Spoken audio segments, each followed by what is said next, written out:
Le grand JT de l'éducation vous est présenté par Microsoft.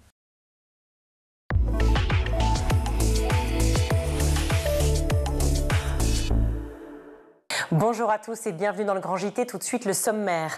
Le 24 mai dernier, Adrien Taquet, ancien secrétaire d'État à l'enfance et aux familles, ouvrait les assises de la pédiatrie et de la santé de l'enfant. Il sera l'invité de la première partie de cette émission.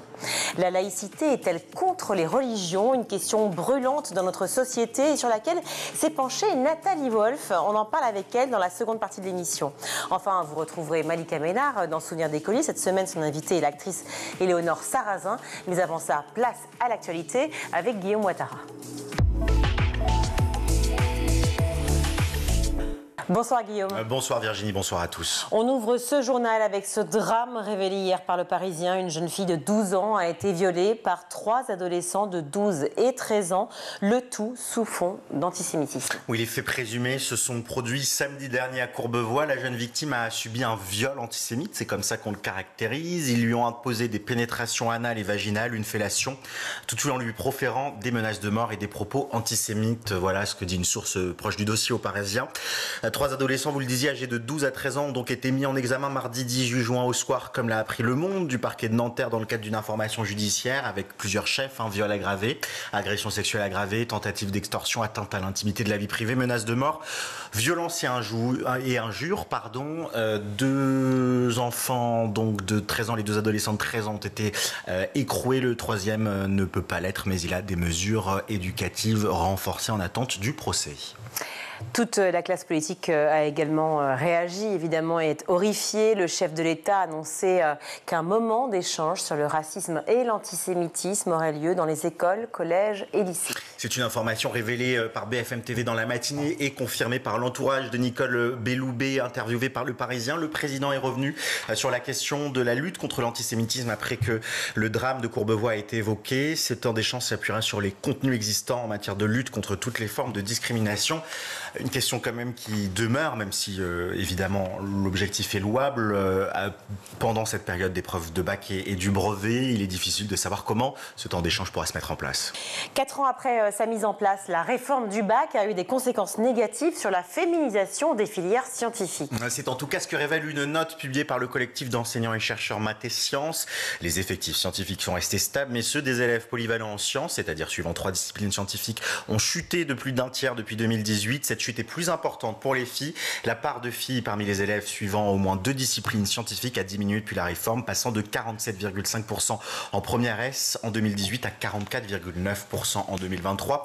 La cause, vous le savez, c'est que désormais le choix des enseignements de spécialité est laissé aux élèves qui manquent souvent d'informations sur la pertinence des combinaisons qu'ils font d'enseignement de spécialité, et les jeunes filles donc sont celles qui pâtissent le plus de ce manque d'informations. En pleine période électorale, des personnels de l'éducation dénoncent une censure de leur hiérarchie vis-à-vis des prises de position politiques. Oui, plusieurs syndicats dénoncent des courriers qui ont été reçus par des professeurs, des inspecteurs et des chefs d'établissement et qui demandent de la réserve pendant la période électorale des législatives.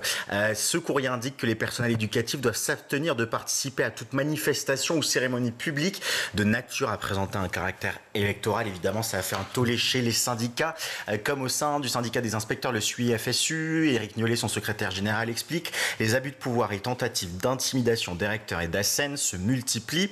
Les inspecteurs ne sont pas des sous-citoyens en dehors de l'exercice de nos fonctions. Nous sommes libres de participer à des manifestations publiques et de nous exprimer. Merci beaucoup Guillaume pour ces infos. Le 23 avril dernier, Adrien Taquet et le professeur Christelle Graleguen remettaient un rapport intitulé « Ma santé, notre avenir », investir sur la santé des enfants d'aujourd'hui et de demain, alors que se sont ouvertes il y a quelques semaines ces fameuses assises de la pédiatrie.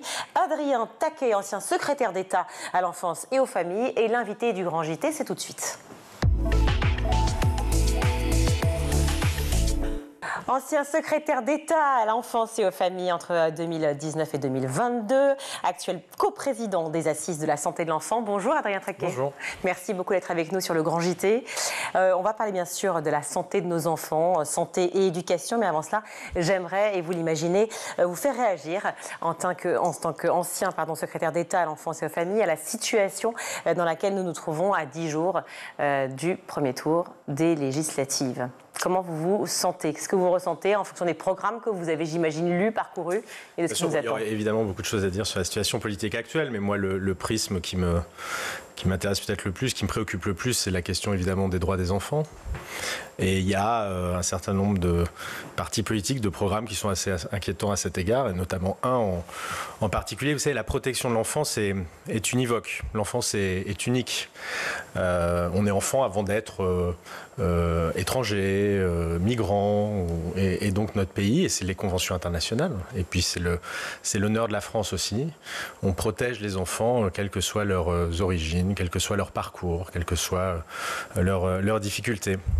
Et il y a un certain nombre de programmes, en l'occurrence celui du Rassemblement national, qui commence à établir des distinguos entre les enfants en fonction de leurs origines, et notamment la question des mineurs non accompagnés, qui sont ces enfants qui, non pas par plaisir, sont jetés sur les routes, traversent la Méditerranée, ils meurent pour la plupart, malheureusement, parfois. Et ces enfants, nous leur devons, il y a un devoir de protection, parce que ce sont des enfants avant d'être des enfants étrangers. Et quand je lis certains programmes, j'ai la crainte que cette unicité de la protection de l'enfance soit remise en cause. Voilà. C'est contraire aux conventions internationales, à la Convention internationale des droits de l'enfant des Nations Unies, et puis c'est contraire à la conception que nous devons avoir de l'enfance. Voilà, un enfant se protège avant de se poser toute autre question. Au-delà évidemment des programmes, il y a aussi évidemment cette dissolution de l'Assemblée nationale qui, annoncée donc dimanche 9 juin, a créé des répercussions évidemment en cascade. On va parler bien sûr de l'enfance précisément, et notamment de la fin brutale de cette commission d'enquête parlementaire sur les dysfonctionnements de l'aide sociale à l'enfance. J'aimerais juste un petit mot sur ce sujet. Écoutez, je devais être auditionné par cette commission d'enquête la semaine prochaine. Je suis auditionné aussi par le Conseil économique, social et environnemental qui mène aussi des travaux sur cette question-là. Donc tout n'est pas non plus suspendu par cette dissolution. C'est vrai que cette commission d'enquête a connu un coup d'arrêt. Écoutez, c'est la vie politique, c'est la vie parlementaire. Il y a d'autres projets de loi, grandes réformes importantes qui ont connu un coup d'arrêt. Je pense notamment au projet de loi sur la fin de vie, dont j'espère qu'elle pourra revenir au Parlement lorsque le nouveau Parlement sera installé. C'est dommage, effectivement, que cette commission d'enquête soit suspendue. Là aussi, j'ai bon espoir que la nouvelle majorité puisse reprendre ses travaux. L'association des anciens enfants protégés qui avait été faite dans le cadre de cette commission d'enquête, qui avait été les premiers à être auditionnés, était évidemment une très très bonne chose, qui sera, je l'espère, là aussi reprise dans les travaux futurs, parce que là, ça s'appelle la pair-expertise, le terme n'est pas très heureux, mais est importante. Ils ont beaucoup évidemment à nous apporter sur ce qui dysfonctionne, sur ce qui va bien aussi, parce que l'aide sociale à l'enfance, il y a un certain nombre de dysfonctionnements. Évidemment, il y a une grosse crise des professionnels. Les établissements sont en manque de professionnels, de travailleurs sociaux. Il y a une vraie crise de la vocation qui conduit in fine à la maltraitance dans les établissements. Donc c'est un des points critiques. Pour autant, on a aussi un système qui protège plus de 300 000 enfants chaque année, qui sauve des vies, qui sauve des enfants. Il faut le dire aussi, c'est important. Voilà, écoutez, ce sont des sujets qui, même s'il y a des confrontations, même des grands courants idéologiques très différents, protection de l'enfance, sont des sujets qui sont, je pense, assez consensuels, en tout cas sur la nécessité de protection des enfants, bien sûr, et d'amélioration de notre système. Donc j'ai bon espoir que cette commission puisse trouver un second nouveau souffle lors de la prochaine assemblée. Et vous répondrez présent lorsqu'ils vous interrogeront, évidemment. Bien sûr.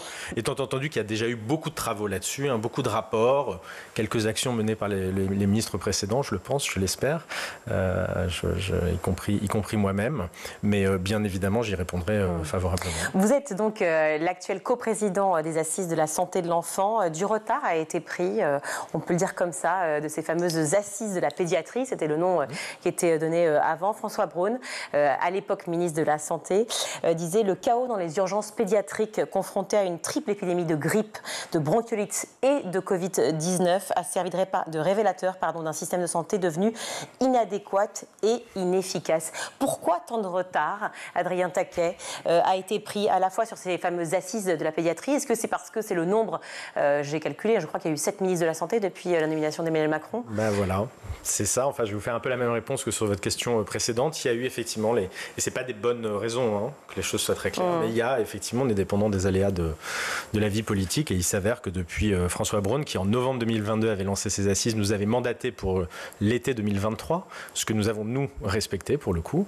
Nous avons mené une concertation assez inédite avec près de 25 tables rondes, plus de 120 auditions, 300 personnes auditionnées, 2000 contributions écrites qui sont venues du terrain de la part de professionnels, mais aussi de parents, des enfants aussi que nous avions associés à nos travaux. Tout ça a donné lieu à la finalisation d'un rapport pour donc l'été 2023 avec près de 350 propositions pour refondre l'ensemble du système de santé. Et puis effectivement, un ministre démissionnaire, un gouvernement qui change. Et ça nous a amené jusqu'au mois de mai, Frédéric Valletoux, auquel nous avons remis officiellement notre rapport et qui a donné lieu à un certain nombre d'annonces, de premières annonces. Oui, faites le 24 mai. De la part du gouvernement, absolument. J'entends les aléas, j'entends effectivement tous les travaux menés, mais on voit bien qu'il y a eu urgence et vous l'avez dit vous-même de nombreuses fois, vous êtes extrêmement investi pour la cause. La santé, autant que l'éducation, est une urgence en France. On le sait, on le redit, on le dit beaucoup, vous imaginez, sur School TV. On ne cesse de constater à quel point ça va mal. Est-ce que c'est d'autant plus vrai pour la pédiatrie, précisément ? C'est vrai pour l'ensemble de notre système de santé, enfin, pour être très honnête, c'est vrai pour un certain nombre de spécialités dans notre pays. L'accès aux soins est une des préoccupations majeures des Français aujourd'hui, qu'il s'agisse de leurs médecins généralistes ou des spécialistes. Et c'est vrai aussi pour la pédiatrie, c'est vrai pour la pédopsychiatrie, question de la santé mentale dont nous allons probablement parler. C'est la question de la crise des urgences, effectivement, qui ont été à l'origine du lancement de ces assises en novembre 2022, n'était en réalité que la face immergée de l'iceberg. Et c'est cela dont on s'est rendu compte. Il fallait effectivement répondre à cette question-là. Mais quand vous n'avez plus que 800 médecins scolaires dans notre pays pour une classe d'âge qui est de 700 000 enfants, eh bien, à un moment, il faut arrêter de se dire qu'on va essayer de renforcer, de rétablir la santé scolaire. Il faut juste partir du principe qu'il n'y a plus de médecine scolaire dans notre pays, qu'il faut entièrement repenser le système. Pédopsychiatre. Parlons-en justement, on va égrener tous les sujets, effectivement. Pour la PMI, pour On va y venir, la maison des 1000 jours, la PMI, évidemment. Et parlons, puisque vous l'évoquez, la pénurie de médecins scolaires. Oui. 800 médecins scolaires sur le territoire, sachant qu'il y a 12 millions d'élèves, d'enfants scolarisés, sans parler évidemment des concentrations de médecins dans certaines régions et moins dans d'autres. On le sait, évidemment, on parle de désert médical. Est-ce que c'est le lieu où il faut, le lieu en tout premier lieu, ça ne se dit pas, mais vous avez compris ma phrase, est-ce que c'est là où il faut intervenir d'urgence, évidemment, sur l'école, la scolarité et les médecins scolaires pour pallier toutes les problématiques que l'on rencontre notamment chez les élèves et l'enfance en général? Alors, ça ne permettra pas de pallier toutes les problématiques, mais c'est effectivement un lieu et un moment où les enfants sont particulièrement présents et dès le plus jeune âge. Donc il faut intervenir le plus précocement possible. C'est la question des 1000 premiers jours, on va y revenir. Et puis effectivement, l'école, c'est le lieu du repérage et de la prévention sur un certain nombre de troubles, qu'il s'agisse du somatique ou du psychologique, avec la question de la santé mentale, et puis d'autres sujets désormais où on mobilise aussi l'école. Je pense notamment à la question de la prévention ou du repérage sur les violences subies par les enfants et même des violences sexuelles subies par les enfants. Donc c'est un lieu important qui est aujourd'hui en grande difficulté et qu'il faut évidemment, effectivement, vous l'avez dit, renforcer de façon urgente et massive. Mais comment, pardon, en augmentant les salaires, en étant plus attractif? Comment on fait? Oui, mais pas seulement. C'est-à-dire, moi, je pense que c'est une illusion de penser qu'en se limitant à une revalorisation salariale, qui certes est par ailleurs nécessaire, ça donnera envie à tous les professionnels actuels ou à tous les futurs professionnels, à tous les étudiants en médecine de devenir médecins scolaires. Et je dis ça avec le plus grand respect, évidemment, pour cette fonction-là. Donc, il faut repenser. C'est quoi la clé? Il faut repenser le système. La clé, c'est de sortir des statuts, de partir des besoins des territoires et de s'appuyer aussi sur l'offre existante. Donc il y a... Et puis je pense, si vous me le permettez, il faut s'interroger sur ce que sont les missions de la santé scolaire. Quand vous regardez le code de l'éducation, le premier objectif de la médecine scolaire dans notre pays, ce n'est pas le bien-être des enfants, c'est la réussite scolaire. Voilà. Et je pense qu'il faut commencer par changer ça et par faire du premier objectif de la médecine scolaire dans notre pays le bien-être des élèves. Bon, vous allez me dire c'est symbolique. Je pense qu'en fait c'est un vrai changement de paradigme. Non, mais c'est une façon de repenser l'école. C'est très important ce que vous dites. On n'a probablement pas le temps. Je suis probablement trop peu compétent pour en parler là, et nous n'avons pas le temps ici. Mais évidemment, c'est une façon complète. C'est de repenser la famille, repenser l'école, repenser l'éducation dans son ensemble. Très probablement, très probablement. Où on a fait, effectivement insuffisamment, contrairement à d'autres pays. Je pense aux pays nordiques évidemment. On part plutôt des organisations et des systèmes et pas assez délaissé des besoins de l'enfant. Donc changer, s'interroger sur quelles doivent être les missions de ce service de santé des élèves. Deuxièmement, revaloriser les professionnels qui exercent aujourd'hui, les médecins scolaires, il y a la question des infirmières scolaires également, et puis troisièmement, ouvrir les grilles de l'école. Voilà. En partant de 800 médecins scolaires, vous pouvez augmenter les salaires tant que vous voulez, vous pouvez essayer de recruter autant de professionnels que vous voulez, vous n'arriverez pas à constituer un corps de médecins scolaires suffisant pour faire face aux générations d'élèves avec des problématiques qui sont par ailleurs de plus en plus nombreuses et complexes. Question de la santé mentale, question des violences, question du harcèlement scolaire. On demande beaucoup à l'école aussi. Hein. Ouvrir les grilles, ça veut dire quoi? Ouvrir les grilles, ça veut dire s'appuyer sur les professionnels de santé qui sont présents sur le territoire, sachant que vous l'avez dit, ils sont par ailleurs, il y a des ressources qui sont par ailleurs très rares, mais il y a des médecins libéraux qui peuvent venir intervenir dans les écoles. Mais on le sait, même avoir un rendez-vous avec un pédopsychiatre, c'est extrêmement compliqué, extrêmement long. Comment on fait? Mais il y a des ressources. Et bien, comment on fait? Alors, si vous me permettez, les libéraux, les médecins de PMI, de protection maternelle et infantile, qui déjà interviennent beaucoup et qui font déjà un certain nombre de bilans scolaires dans les écoles parce qu'il n'y a plus de médecins scolaires. Vous pouvez avoir des médecins hospitaliers qui peuvent vouloir venir dans les écoles. Et ça renvoie aussi à ce qu'on a constaté, nous, et ce que des praticiens comme Christelle Grallegouen, qui exerce, elle, contrairement à moi, à l'hôpital, c'est qu'il y a aujourd'hui une façon nouvelle de la part des jeunes générations de vouloir exercer. Les jeunes générations, alors je fais un peu des généralités, mais ça semble être une tendance assez lourde, ne veulent plus exercer exclusivement au même endroit tout au long de leur carrière.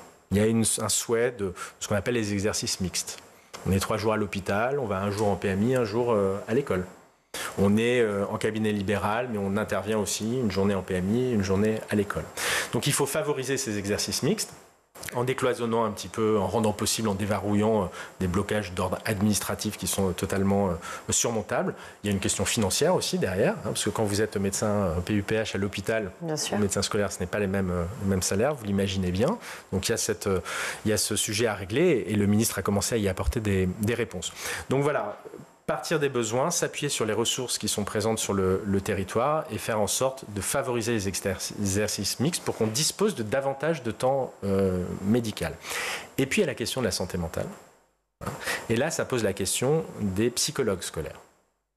Et de la même façon, au collège, vous découvrirez, j'ai découvert, vous le savez peut-être déjà, que le rôle premier des psychologues scolaires n'est pas tant la santé mentale de nos enfants, mais leur orientation scolaire. Ce qui est très important.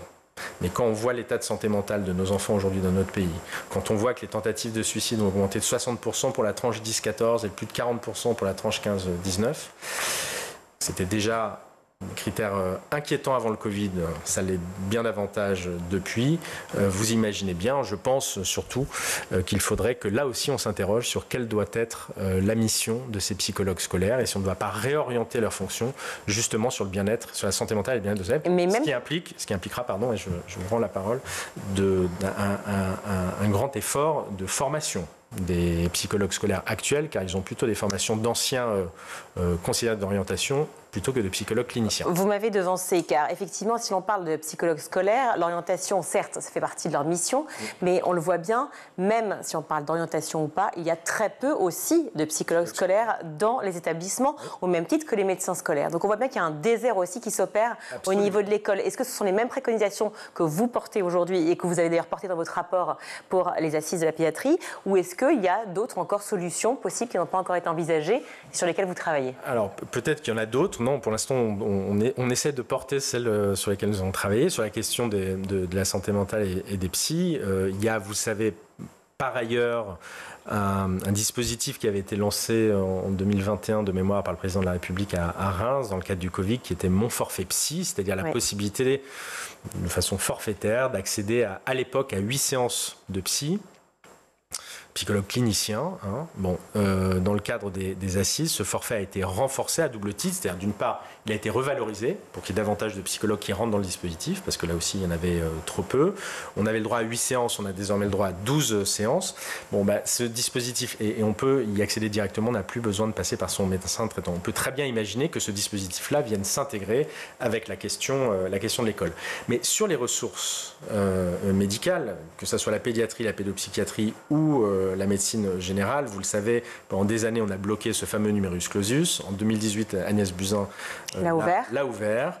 Un médecin, ça met 6, 7, 8, 9 ans pour être formé. Il y a encore quelques années difficiles. Je pense qu'on commencera à avoir un peu la lumière d'ici 2-3 ans, mécaniquement, parce qu'il y a beaucoup plus de médecins qui vont être formés. Et d'ailleurs, Frédéric Valletoux, dans le cadre des Assises, a annoncé là aussi une augmentation de la formation des pédiatres. Et donc, d'ici 2027, si je ne dis pas de bêtises, il devrait y avoir 600 pédiatres formés, voilà, pour essayer d'avoir davantage de ressources médicales. On parle évidemment d'automutilation, de suicide, de violence aussi entre jeunes. Je vais donner quelques chiffres aussi de ce que subissent aujourd'hui les jeunes en France, les enfants de manière en général. 130 000 enfants subissent des violences sexuelles. Un enfant meurt tous les 5 jours sous les coups de ses parents. La moitié des enfants tués sont des enfants qui étaient déjà suivis par les services sociaux. 6% de la population française a été victime d'inceste. 10 000 enfants sont victimes de prostitution.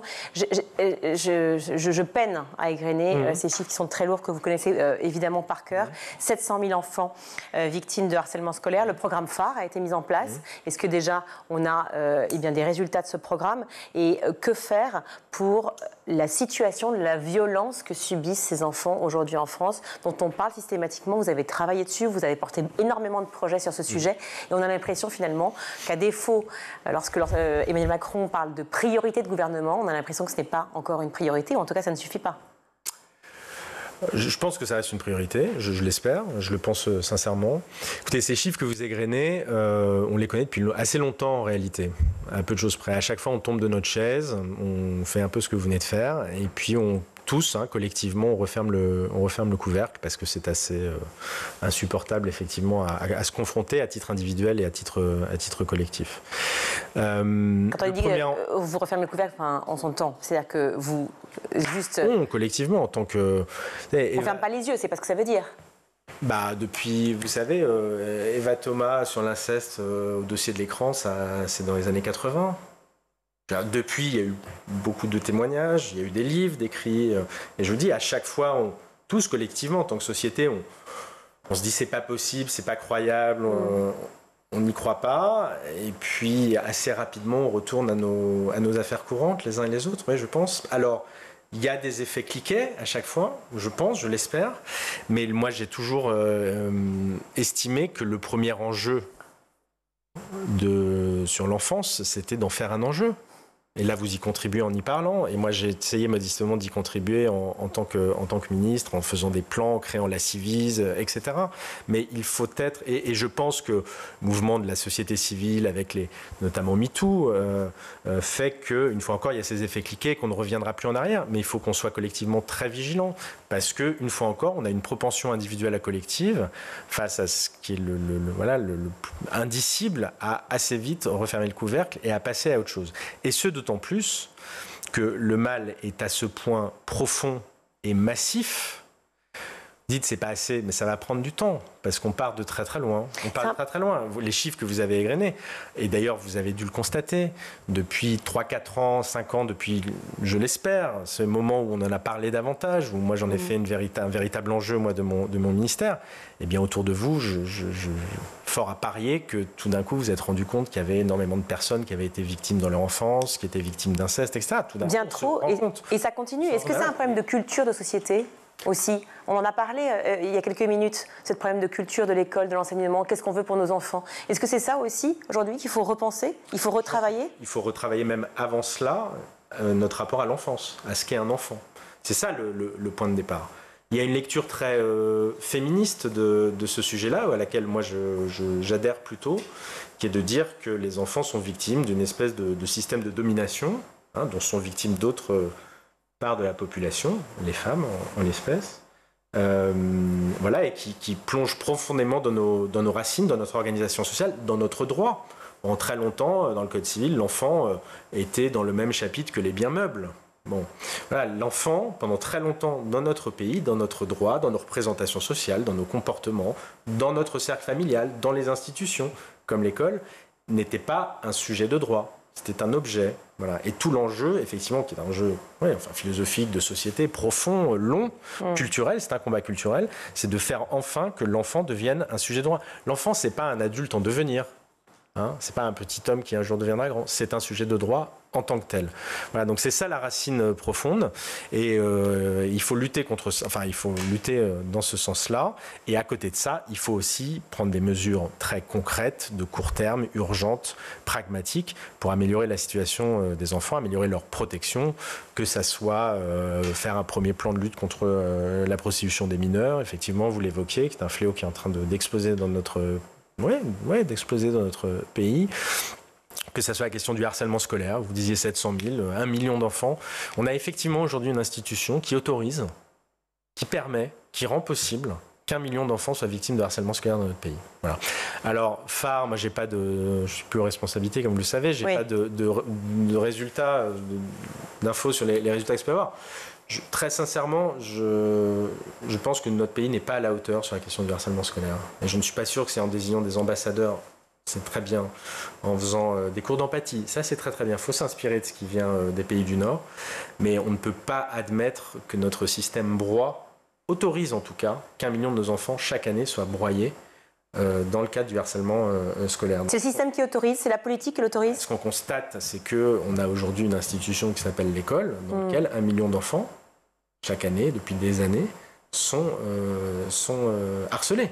Donc la lutte, c'est une lutte démagogique, c'est une lutte qui ne sert pas à grand-chose? Non, c'est pas du tout ce que je dis. Je dis qu'il faut une mobilisation nationale, générale, sur ce sujet-là. Et peut-être des parents aussi, qui s'impliquent davantage? Qui doivent être mobilisés.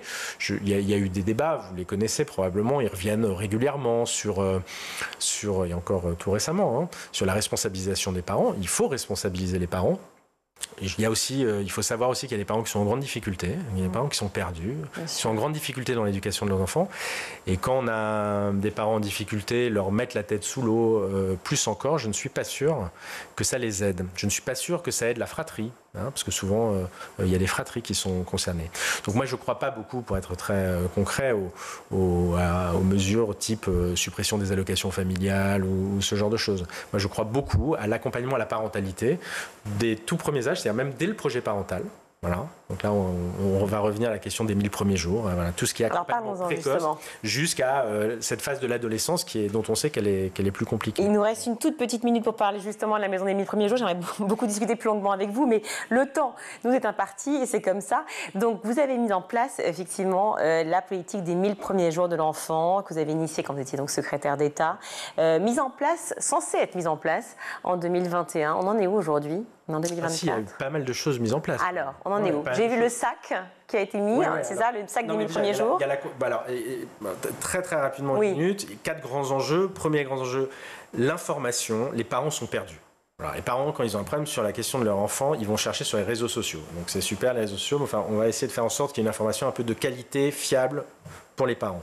Donc tout un gros travail à travers un site internet, une labellisation, une appli, labellisation de l'information, etc. sur l'information sur cette période de la vie pour sensibiliser les parents sur l'importance aussi de cette période de la vie d'un point de vue développemental, cognitif, social, etc. Premier gros sujet, l'information, c'est important. Deuxième gros sujet, l'accompagnement en tant que tel. On a commencé à poser les briques d'un accompagnement, d'un parcours 1000 premiers jours, qui commence schématiquement au 4e mois de grossesse, c'est l'entretien prénatal précoce. Là, vous allez faire un premier point avec votre sage-femme sur le sujet. Il y a toute la question de la maternité. On a renforcé les équipes médico-psychosociales. On distribue un sac des 1000 premiers jours où il y a plein d'objets qui sont des vecteurs de messages de santé publique. Et puis l'entretien post-natal, entre le 8e et la 12e semaine après l'accouchement, pour repérer notamment un phénomène qui était tabou et que donc moi j'étais très fier de m'emparer, qui est la dépression postpartum, qui touche près de 20% des femmes. Bon, en Finlande, là vous voyez, il y a 3 étapes. En Finlande, il y a 12 étapes. Voilà. Peut-être qu'on y viendra. On y viendra. Et très rapidement, et ça troisième continue sujet, ensuite, ouais. Le congé, la question de la présence des parents auprès de l'enfant. Ben ça, c'est le doublement du congé paternité qu'on a fait, qui n'avait pas bougé depuis 2002. Et il y a un projet qui pourrait être plus ambitieux à mes yeux sur un congé parental.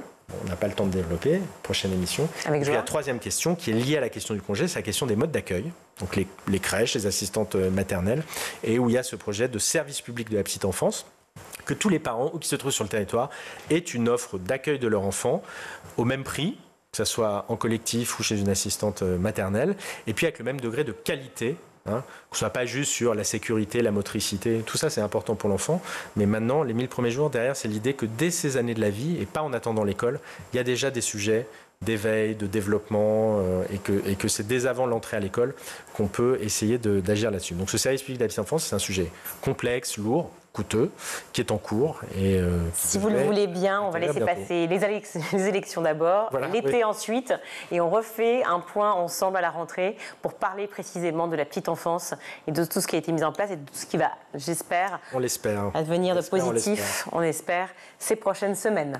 Voilà, allez voter, n'oubliez pas. Merci beaucoup Adrien Taquet. Merci d'être venu sur le plateau du Grand JT. On va marquer une courte pause, on se retrouve.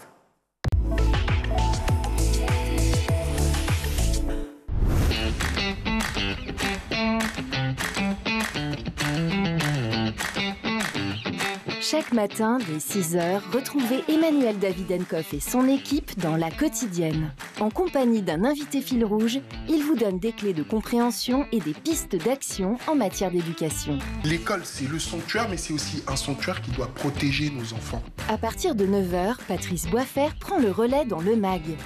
Au cœur des territoires, la parole est donnée tous les jours aux élus locaux et régionaux, ainsi qu'à ceux qui font l'école.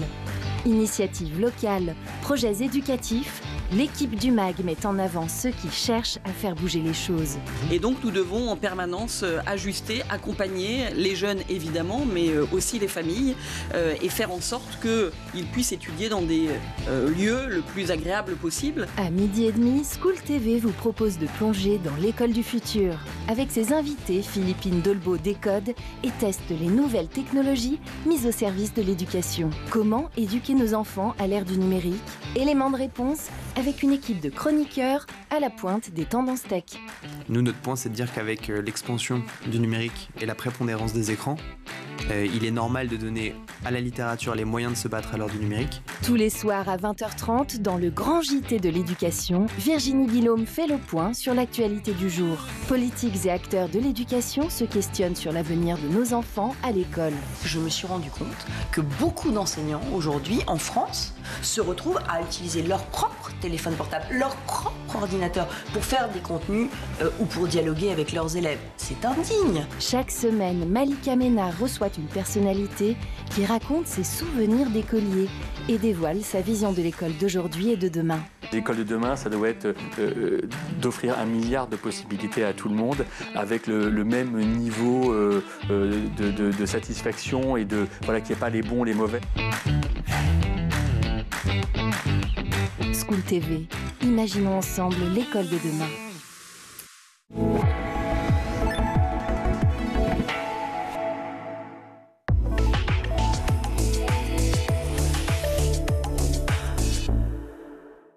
De retour dans le Grand JT, je suis ravie d'accueillir Nathalie Wolf. Bonjour.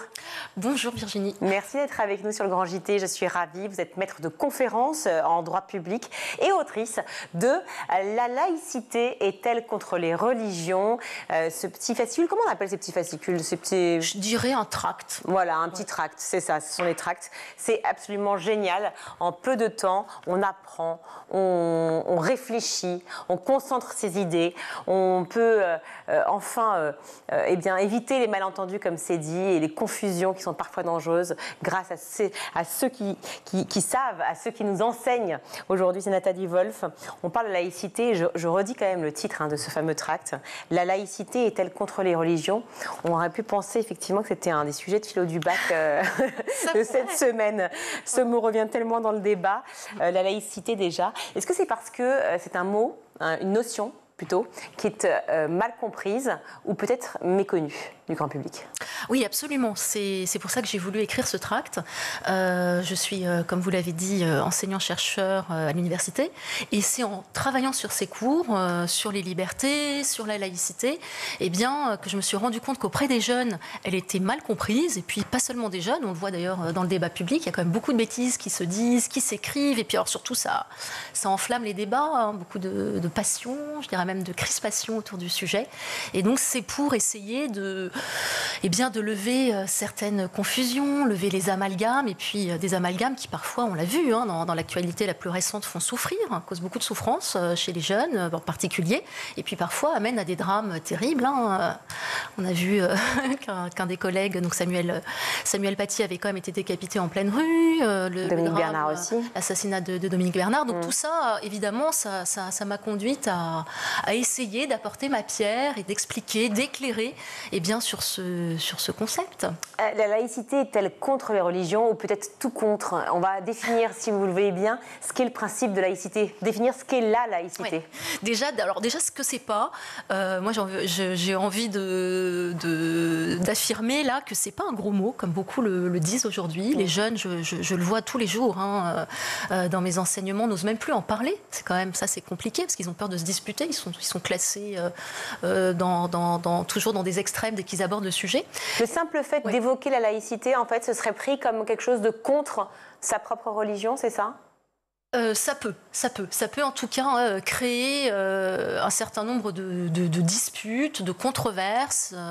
On le voit beaucoup chez les jeunes. Donc déjà, c'est pas un gros mot, c'est peut-être même un beau mot, et c'est un beau mot qui a été conçu pour justement permettre de vivre ensemble.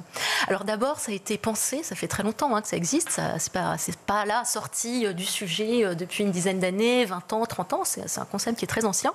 Et l'objectif de la laïcité, c'est de séparer le politique du religieux. Donc c'est vraiment ça la définition, ça veut dire que en France, le politique n'interfère pas dans la sphère religieuse, et inversement, les religions ont des limites dans leur expression et n'interviennent pas dans la sphère religieuse. Donc c'est une idée de séparation, ça c'est la première chose. Et la deuxième chose, c'est que c'est un concept qui est là pour protéger justement les religions. Et surtout, et ça n'existe pas dans tous les pays, y compris dans les pays européens, c'est pour les mettre sur un pied d'égalité. Et ça c'est très important, c'est que c'est un concept qui a été créé pour permettre à toutes les religions d'être égales. Et comment ?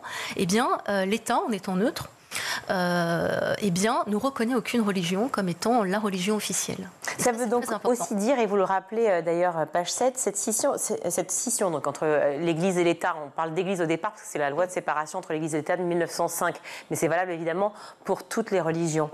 Cette scission signifie que l'État ne peut s'immiscer dans la religion des individus, ni financer les cultes comme la construction d'une église, d'une mosquée ou d'une synagogue, pas plus que les religions ne peuvent intervenir dans le fonctionnement de l'État. Ça, c'est le premier argument que vous venez de développer sur la définition de la laïcité, c'est de revenir sur cette notion simple, qu'il n'y a pas d'intrusion de l'État à aucun moment. Voilà, c'est ça. L'État est neutre. Et l'idée, c'est de dire que pour arriver à la meilleure égalité possible, je ne dis pas qu'on y arrive, il y a beaucoup de lacunes, il y a beaucoup de difficultés, mais en tout cas, l'objectif, c'est ça. Pour avoir la meilleure égalité possible, l'État ne reconnaît aucune religion et on s'en fiche de savoir, par exemple, à l'école, que tel ou tel élève appartient à telle religion. Ce n'est pas l'objectif. On s'en fiche. Il y a, si vous voulez, presque une sorte de droit, alors pour les services publics et notamment pour l'école, à l'indifférence. On s'en fiche. Peu importe que tel ou tel élève appartienne à telle religion. Ce qui nous intéresse, c'est qu'il soit un élève. Mais en fait, cette indifférence que vous évoquez permet la liberté de culte, en fait. Et ça, c'est le deuxième argument pour la définition de la laïcité. Exactement. Alors, elle permet la liberté. Vous avez cité la loi de 1905. C'est très intéressant la façon dont la loi est rédigée. On parle de séparation des églises avec un pluriel, le S hyper important, qui veut bien dire que c'est toutes les religions mises sur un pied d'égalité.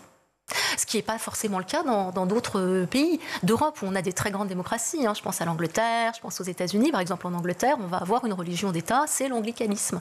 Et on va, pour chaque session parlementaire, on va avoir des prières qui vont se faire sous le contrôle d'un aumônier, qui est l'aumônier du président de la Chambre des Lords et des communes, et avec une prévalence de la religion anglicane, au détriment des autres religions. Donc c'est vrai qu'il y a des avantages, et on voit en France, certains voudraient qu'on se cale plus sur le modèle anglo-saxon ou américain, mais le nôtre, il a aussi ses vertus. Il a des inconvénients, mais il a aussi des vertus. Peut-être par méconnaissance, en fait, parce que si on revoit bien effectivement les textes, la France est peut-être un des seuls pays à permettre justement, à imposer, à appliquer ce modèle de séparation.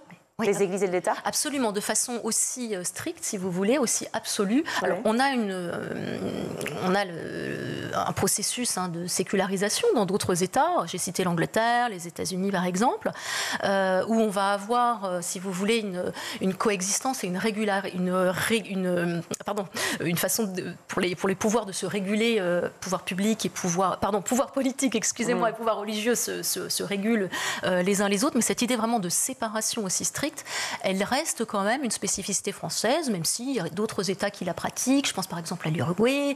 Le Mexique aussi sépare son Église et son État. On a eu pendant longtemps, 100 ans en Turquie, avec Atatürk, quand même, voilà, une forme alors c'était pas comme en France, mais une forme de sécularisation de la vie publique et sociale et politique. La religion musulmane, effectivement, était mise hors, en fait, des principes d'État, c'est ça, Absolument. Et depuis Erdogan, c'est rétabli. Voilà. Exactement. Pourquoi? Alors, les réflexions sont assez étonnantes. Dans votre livre, à la fois, évidemment, on apprend beaucoup de choses, on revoit les grandes étapes de l'histoire, à la fois de l'État et du lien avec la laïcité et les religions de manière générale. Et en même temps, vous avez aussi les réflexions de vos étudiants. Partout dans le monde, on est beaucoup plus tolérant que les religions. Alors pourquoi, madame, on embête les musulmanes à l'école avec le voile? Après tout, c'est leur liberté. La laïcité, est-ce que c'est une nouvelle religion ou pas? Oui, c'est un vrai, c'est exactement les questions que me posent les étudiants et que se posent beaucoup de gens. Mais écoutez, moi, je pense qu'effectivement, en France, on a une certaine intransigeance. L'État, il n'est pas tellement arbitre, il devient un modèle, un recours. C'est vrai qu'il y a cet inconvénient de l'intransigeance de l'État. Mais à mon avis, je pense qu'il faut vraiment qu'on la protège, cette laïcité. Je crois qu'elle est vraiment fédératrice, en particulier à l'école.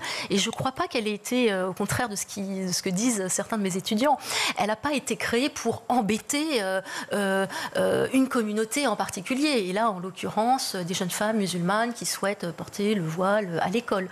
Cette idée de laïcité, elle existe depuis le 19e siècle. Grâce à l'école de Jules Ferry. Et ce qui est intéressant, c'est que c'est à l'école que tout a commencé à se construire. On a créé cette école laïque, et qu'est-ce qu'on fait aujourd'hui, au fond, quand on interdit le port de signes religieux à l'école, et notamment, donc, il y a des jeunes filles, on l'a vu dans les contentieux récents, qui veulent porter l'abaya, c'est pas pour embêter une religion en particulier, une communauté en particulier, ça a été créé dans le cadre d'un projet qui existe depuis le 19e siècle, et qui ne visait pas l'islam à l'époque, puisqu'il y avait très peu de musulmans en France. Donc ça ne vise absolument pas les musulmans en particulier. Ça concerne toutes les religions. Si on va un petit peu plus loin, évidemment, le discours ne termine pas là. Il parle du message politique et de la portée politique, finalement, de l'abaya, en l'occurrence, par exemple, de la kippa ou d'une croix qui serait portée dans le cadre de l'école. Que vous répondez-vous à ces étudiants? Je leur explique qu'on vient à l'école pas tellement pour jouir de son droit, mais surtout pour s'élever.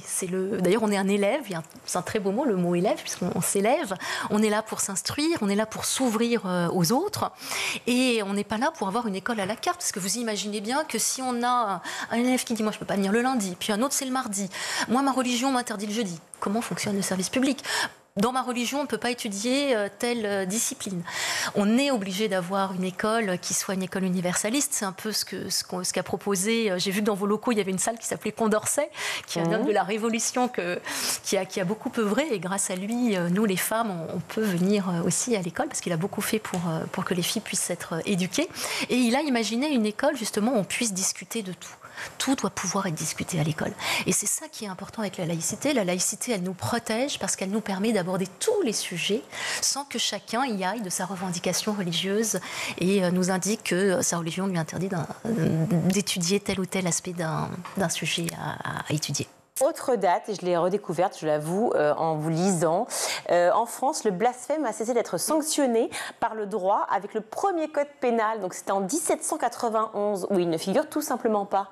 C'est vrai, on peut blasphémer. C'est ça, alors pareil, mes étudiants me disent « Ah ouais, mais quand même, c'est quand même embêtant de se moquer d'une religion. Ça existe le blasphème, et on ne pourrait pas ne pas les critiquer ». Bah si, notre droit le permet. Alors pendant longtemps, ça a été un délit. Et puis on a été très très loin. Je raconte dans le livre l'histoire de François-Jean de Labarre, le chevalier de Labarre qui avait une vingtaine d'années et qui a été condamné pour sacrilège et pour blasphème. Il avait chez lui des livres de Voltaire, un crucifix avait été Il y avait eu un crucifix qui se trouvait sur un pont à Abbeville et qui avait été abîmé. Donc on l'a accusé, il était le coupable idéal, il avait ses livres de Voltaire à la maison et il a quand même été condamné à avoir la main coupée, la langue coupée. Finalement, Voltaire a obtenu non pas sa grâce, mais qu'il ait seulement la tête coupée et son corps a ensuite été brûlé. Donc voilà, on en était quand même dans une France de l'Ancien Régime où on avait beaucoup d'excès, si vous voulez. La laïcité a été créée justement pour lutter contre les excès. Elle n'est pas créée contre la religion, elle est créée pour lutter contre les excès religieux. Et donc à partir de là, grâce à la Révolution française, on a cessé de faire du blasphème un délit. Après, il y a eu des tentatives pour le restaurer au XIXe siècle, ça n'a pas tellement marché, et avec une autre belle loi très importante qui arrive à peu près en même temps que dans les années 1880, on va commencer à inscrire la laïcité à l'école. Il y a la loi sur la presse qui vous intéresse évidemment. Et à partir de là, plus jamais en France, le blasphème ne sera considéré comme un délit. Donc ça veut dire qu'on peut se moquer des religions, on peut en rire, mais attention, on ne peut pas, et ça c'est autre chose, avoir un propos raciste, un propos xénophobe, un discours de haine à l'encontre de personnes en raison de leur appartenance religieuse, ethnique, etc. Ce qui n'est pas pareil. Merci beaucoup Nathalie Wolf d'être venue sur le plateau du Grand JT. Je rappelle, la laïcité est-elle contre les religions? Voilà, vous retrouvez aux éditions La Martinière. Passionnant et surtout en ce moment, il s'agit de le lire et de le relire et de le partager. Merci beaucoup d'être venue sur le plateau. Merci beaucoup. Merci. Merci de votre invitation. On va retrouver tout de suite Malika Ménard dans Soudain des Colliers et cette semaine, son invitée est l'actrice Léonore Sarrazin. Aujourd'hui, tu es comédienne. Oui. Plus jeune, il y a un autre métier qui te faisait rêver, j'imagine, danseuse. Est-ce qu'il y en a eu un autre aussi? Oh, plein. Toute petite, je pense que la première fois que j'ai dit « Maman, je veux être », c'était boulangère. Ah ouais? Parce que j'aime le pain. J'avais pas compris qu'il fallait se lever à 4h du matin. Ça t'a freiné direct. Après, j'ai toujours été très intéressée, vu ma relation au corps de par la danse. J'ai vu les dégâts que la danse pouvait faire sur les corps des jeunes femmes. À haut niveau, il peut y avoir, même à 10, 12, 13 ans, des gamines qui sont au régime, qui sont mises au régime par leur mère. Ma mère a toujours refusé, m'a toujours menacée en me disant « Attention, si tu fais trop attention à ce que tu manges, tu arrêtes la danse tout de suite. » Donc c'était plutôt une menace inverse. Mais j'ai vu des mères éponger les haricots verts de leur fille parce qu'il ne fallait pas, parce qu'il y avait les concours qui arrivaient bientôt. Donc la nutrition, en fait, ça m'a beaucoup intéressée. C'est vrai? Donc très jeune, de ce fait, à 10 ans, j'imagine. Oui. La nutrition, je voulais être ostéopathe, pareil, parce que je savais ce que c'était que d'avoir mal au corps. Et après, rapidement, j'ai voulu faire de l'anglais, je voulais être traductrice ou interprète. Je suis même allée à la fac pour faire un petit peu d'anglais, et puis après, je me suis rendue compte. Mais ça arrive quand, la comédie, alors, dans ta vie? Juste après mon bac. Tiens, c'est drôle, je crois que c'est une histoire que je raconte beaucoup, mais je crois que je n'ai jamais raconté comme ça. Ma mère était malade et ma mère est retombée malade. On l'a su le lendemain de ma dernière épreuve de bac. D'accord. Et du coup, ça a tout à coup annulé tous mes plans de vacances. Et elle m'a dit, qu'est-ce que tu veux faire? Et c'est elle qui m'a proposé, qui m'a dit, tiens, t'es sur scène depuis que t'es toute petite avec la danse. Ton truc, c'est clairement l'anglais, tu veux faire de l'anglais. Et ce que tu veux faire, je sais qu'au cours Florent, il y a des stages de théâtre en anglais. Est-ce que ça te dirait? Oui, pourquoi pas. Et en réalité, j'y suis allée et je suis tombée absolument folle dingue de la prof, qui était la chef du département d'anglais du cours Florent. Et c'est elle qui m'a vraiment poussée à faire les 3 ans en anglais. À la base, tu y allais pour faire... À la base, j'y allais pas du tout. À la base, j'allais à la fac, je faisais un stage d'1 semaine et j'avais pas du tout l'intention, à la rentrée, je devais faire la fac, je n'avais pas du tout l'intention d'aller faire des études de comédienne. Et en fait, cette femme, du coup, Isabelle Dupéret, m'a vraiment accompagnée jusqu'au terme de ma 3e année. Elle m'a aidée elle m'a formée pour faire les concours internationaux. J'ai fait une école de théâtre en anglais. Donc, en fait, toute ma formation de comédienne, je l'ai faite en anglais. Exclusivement. Et c'est vraiment par cette porte de l'anglais qui m'intéressait que je suis devenue comédienne. Et est-ce que tu as joué en anglais après?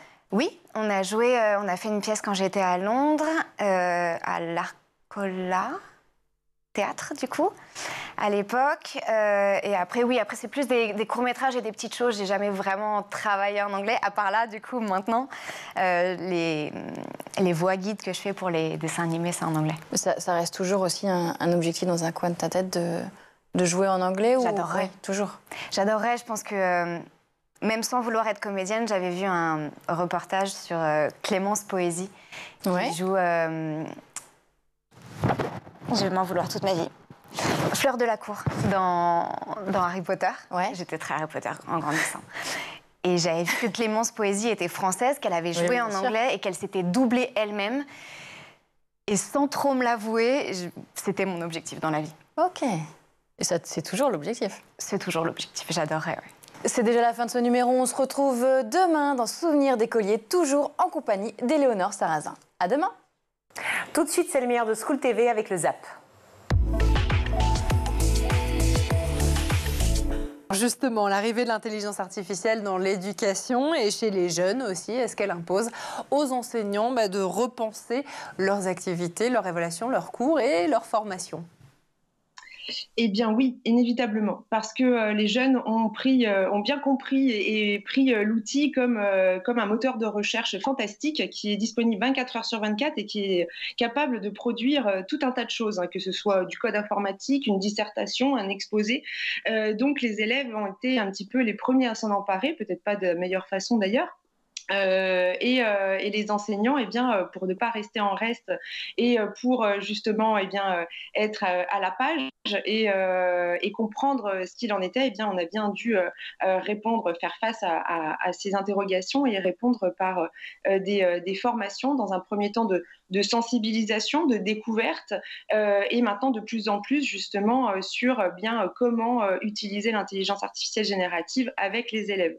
Donc dans un premier temps, les enseignants vont bien l'utiliser pour eux, c'est-à-dire ça va être un gain de temps pour par exemple revoir leur conception pédagogique, ou alors pour créer des exercices, créer des grilles d'évaluation, pour justement peut-être aller au-delà sur un sujet et voir ce qu'ils seraient capables de sortir avec l'intelligence artificielle. Donc il y a un premier pan, c'est pour les enseignants, c'est pour moi, pour ma pratique pédagogique, qu'est-ce que je peux améliorer, en quoi ça peut me faire gagner du temps.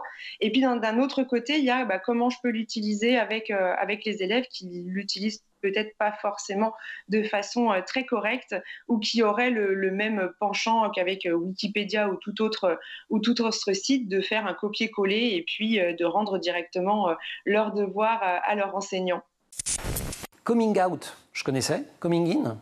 Coming in, en fait, coming out est suffisamment connu parce que c'est quand on affirme à l'extérieur aux autres son identité de genre ou son orientation sexuelle. Le coming in, c'est le processus interne, en fait, tout ce processus qui peut être très long, justement, d'acceptation de son orientation sexuelle ou de son identité de genre, et qui peut être assez difficile parfois, parce qu'on peut avoir de l'homophobie intériorisée, et donc voilà, on est en train de lutter un peu contre ces choses-là à l'intérieur de soi. Là, vos invités, ils semblent avoir réalisé assez jeunes leur homosexualité. Est-ce que c'est représentatif, selon vous? C'est intéressant, ce sujet du coming out. En plus, on est sur le mois des fiertés, donc c'est chouette d'en parler. Parce qu'à la fois, c'est un sujet dont on parle beaucoup plus par rapport à moi, mon enfance, où on parlait beaucoup moins d'orientation sexuelle, et pourtant, le témoignage de Romane et le précise, ça reste difficile parfois, selon certains milieux, contextes sociaux, certains établissements. Donc ça reste encore compliqué. Et puis la sexualité, c'est quelque chose de fluide, donc ils sont encore jeunes, c'est des choses qui peuvent bouger. On peut se sentir à un moment plutôt gay, plutôt bi, et ça draine beaucoup de questionnements. Oui, ça vous le dites, on n'est pas obligé de s'étiqueter et de figer son orientation sexuelle. Compliqué. Je crois que Z raconte le harcèlement très dur qu'elle a subi, notamment de la part de sa mère. Ouais, là, cet épisode-là était dur parce que j'ai des représentations et que j'ai exactement ambiante, quoi. Il y a eu ce témoignage de Zadé qui parle de violences intrafamiliales en fait qu'elle a vécues, qui heureusement c'est bien terminé parce que sa maman a évolué sur ses représentations, probablement grâce à sa fille, mais ça a été très compliqué, et ça c'est le quotidien quand même de beaucoup de jeunes encore aujourd'hui. Sandrine, pour rendre les choses encore plus concrètes, est-ce que vous avez des exemples de jeunes qui ont trouvé l'inspiration, par exemple, grâce à des activités ou des témoignages de Teens Up? Oui, alors après, on a des jeunes qui ont fait des rencontres métiers, parce qu'en fait, on accueille aussi, Damien n'en a pas parlé, mais les ambassadeurs métiers qui sont une vraie source pour nous de personnes, d'entrepreneurs ou n'importe quel métier qui vient témoigner et de dire bah voilà, moi j'ai choisi ce métier-là, pourquoi j'ai choisi ce métier-là, qu'est-ce qui me plaît dans mon métier, voilà. Et puis la question qui revient souvent des jeunes, c'est combien tu gagnes. Et après dans les témoignages, que moi un témoignage qui m'a énormément touchée, c'est un jeune qui nous a dit bah, merci parce que moi je sais pas du tout le métier que je voulais faire, mes parents m'incitent à aller vers tel métier et grâce à vous, enfin grâce aux personnes que j'ai rencontrées aujourd'hui, je vais oser, c'était sur le parcours Se Connaître, je vais oser leur dire que bah, en fait non, c'est pas ce que je veux faire et ça c'était, enfin j'étais hyper touchée par ça parce que Teens Up, c'est bien sûr des témoignages métiers, c'est bien sûr de l'engagement, mais c'est aussi apprendre à se connaître et savoir dire non si on en a besoin et se positionner par rapport aux parents. Et c'est vrai qu'on a tendance à cet âge-là à aller vers les métiers des parents, leur métier. Et voilà, bon, j'étais très touchée par ce témoignage-là. Pour développer cet esprit critique chez les jeunes, on l'aura compris, compétence clé du XXIe siècle, vous proposez notamment d'inverser les rôles, de faire le devoir à l'intelligence artificielle générative et que ce soit ensuite à l'élève de l'évaluer, de corriger sa version. Je trouve ça génial, c'est une idée qui invite les jeunes à se rendre compte que leur jugement humain, il est irremplaçable. C'est ça que vous cherchiez avec ce projet, cette idée ? Exactement, c'est de donner de la valeur à l'humain. Alors aujourd'hui, je suis quand même assez convaincue qu'on va glisser très vite et on a certainement déjà glissé dans certains domaines économiques, autres que l'éducation. On va glisser vers de la cobotique, c'est-à-dire qu'on va devoir faire avec la machine. Mais on fait déjà beaucoup avec la machine. Et donc, on va devoir faire avec l'IA. Et si on doit faire avec l'IA, autant qu'elle fasse, si on veut essayer de lui faire faire à notre place, qu'elle le fasse. Mais on va vite s'apercevoir que la qualité va être moyenne et pas tout à fait exacte, ou alors moi je l'aurais pas dit comme ça, et justement c'est peut-être le moment de se dire moi si je l'aurais pas dit comme ça, vas-y écris ou fais comme toi tu l'aurais voulu. Un autre sujet qui est très médiatisé depuis quelques années, alors notamment après le livre de Vanessa Springora, mais vous lui avez consacré un épisode, c'est le consentement. Et vous nous dites que, on en parle beaucoup, c'est ce qui est dit dès le début de l'épisode d'ailleurs, mais finalement il y a encore beaucoup de flou sur ce qu'on met derrière ce mot. Exactement, en fait le consentement, le mot est apparu et c'est déjà formidable, quelle belle intervention. Et en même temps, quand on pose la question, on ne sait pas très bien ce que c'est le consentement, dire oui, dire non, ok, mais comment, à quel moment, comment j'ose dire non, comment j'ose dire oui. Donc c'est des choses qui sont encore pas très concrètes en fait dans l'esprit des jeunes et des moins jeunes d'ailleurs, chez les adultes c'est pareil. Ce que vous leur dites quand même, c'est qu'il y a toujours un petit, on a un Jiminy Cricket quoi, qui nous dit, mais ça peut être la gorge serrée, le ventre noué. Enfin, au fond, on sait quand c'est pas normal ce qui se passe. C'est pour ça, Pixar, moi j'ai très hâte, parce que évidemment que tout ça c'est lié aux émotions. Donc la première étape, c'est d'arriver à identifier ce qui se passe dans notre corps et comment notre corps s'adresse à nous et nous donne des indices justement sur nos envies. Et puis après, évidemment, une fois qu'on a identifié nos envies, c'est de pouvoir les verbaliser et pouvoir échanger, rentrer en communication avec l'autre. Ça peut se muscler le consentement, parce que c'est pas seulement les relations sexuelles, c'est les relations familiales, amicales. Exactement. Dans l'épisode, on parle notamment de l'amitié, et puis avec les jeunes, on parle justement de ces moments où tout d'un coup, on nous incite à boire parce que c'est un moment entre le dernier shot, etc. Donc là aussi, ça touche au consentement. Absolument. Est-ce que j'ai vraiment envie de ce dernier shot ? Est-ce que je le fais par conformisme social et pour faire comme tout le monde à ce moment-là ? Donc le consentement, il est partout dans toutes les sphères de notre vie. Comment on accompagne au plus près et surtout au mieux Teens Up qui, j'ai quand même le sentiment, ne fait que grandir année après année. Ça a commencé en 2019, on est en 2024. Et j'ai l'impression qu'entre 2019 et 2024, les événements n'ont rien à voir.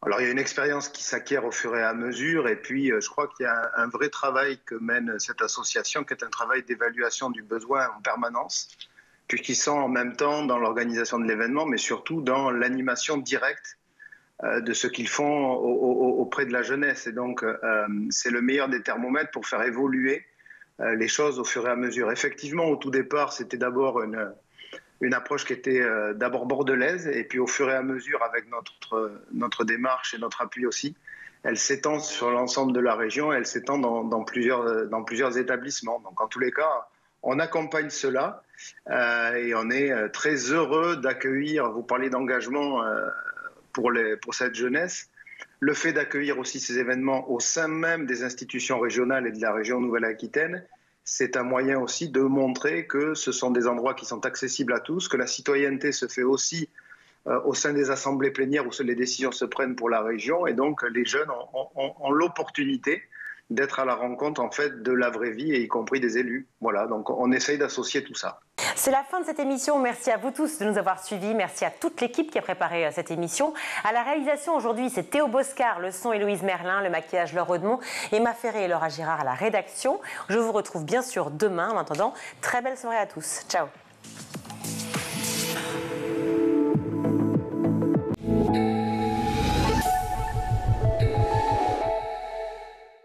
Vous avez regardé le Grand JT de l'éducation avec Microsoft.